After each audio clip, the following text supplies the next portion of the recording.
യുവതിയെ പീഡിപ്പിച്ച കേസിലാണ് 7 പേരെ പെരിന്തൽമണ്ണ പോലീസ് പിടികൂടിയത്. ജയിലിലുള്ള ഭർത്താവിന് ജാമ്യമെടുത്തു നൽകാമെന്ന് പറഞ്ഞാണ് സുഹൃത്തിന്റെ ഭാര്യയും യുവതിയെ പെരിന്തൽമണ്ണയിലെ ലോഡ്ജിലെത്തിച്ചത്. റൂമിലാക്കിയതിനുശേഷം അവിടേക്ക് ആളുകളെ വിളിച്ചുവരുത്തി ലോഡ്ജിൽ വെച്ച് പീഡിപ്പിക്കുകയായിരുന്നു എന്നാണ് പരാതി.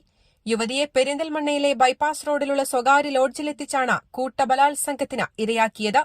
യുവതിയുടെ പരാതി കിട്ടിയതിനെ തുടർന്ന് പെരിന്തൽമണ്ണ പോലീസ് നടത്തിയ അന്വേഷണത്തിലാണ് ഭാര്യയും ഭർത്താവും അടങ്ങുന്ന സംഘത്തെ പെരിന്തൽമണ്ണ പോലീസ് അറസ്റ്റ് ചെയ്തത്. യുവതിയുടെ ഭർത്താവ് ജയിലിലായതിനെ തുടർന്ന് ജാമ്യമെടുക്കാൻ വേണ്ടി ഒരാളെ കാണാമെന്ന് പറഞ്ഞാണ് യുവതിയെ വീട്ടിൽ നിന്നും കൂട്ടിക്കൊണ്ടുവന്നത്.